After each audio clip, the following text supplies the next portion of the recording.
Now, these are rare. You are looking at an 11.74 carat flawless, fully certified, unheated, natural Paraiba. Now, I'm going to tell you exactly what you've got in front of you. Unheated Paraiba is very, very rare because 99.999% of all Paraiba in the world is heated.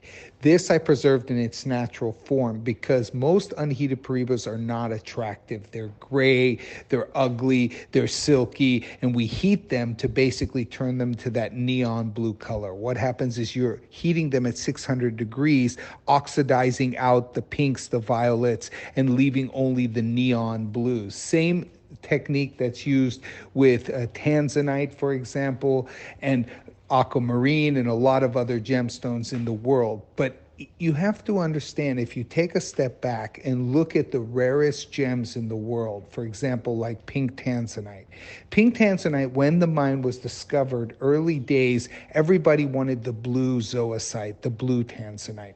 Nobody wanted the pink tanzanite, the yellow tanzanite, the green tanzanite, because it wasn't popular. Blue was popular. But if you look at the market now, flash forward 20 years, you'll see that blue tanzanite has capped out at 600 to 800 a carat. It never really goes above that at the mine, no matter how good it is. Pink tanzanites go always above 5,000 a carat. Same thing happened with diamonds. If you look at diamonds going back to the Kalakonda region of ancient India, you'll always understand back then they didn't want the pinks, they didn't want the blues, they didn't want the yellows. They wanted white, right? So they just sort of kicked those to the side. They weren't even valued 100, 200 years ago. But now, the most expensive white diamond to ever sell at auction is $250,000 a carat. Obviously, D flawless, but pink has surpassed 4 million a carat. Blue has surpassed 3-4 million a carat. So that's exactly the same situation. You see, supply is what defines the rarity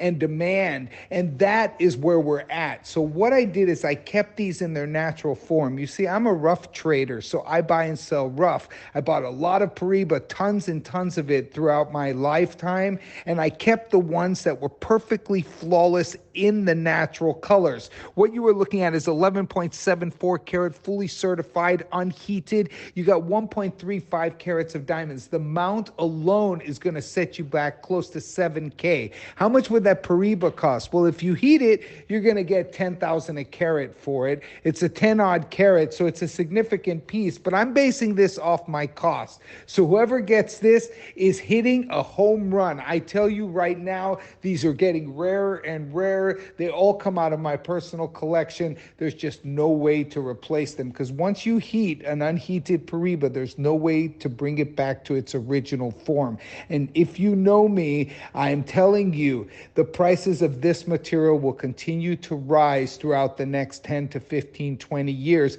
as people start to realize that it exists in the world market.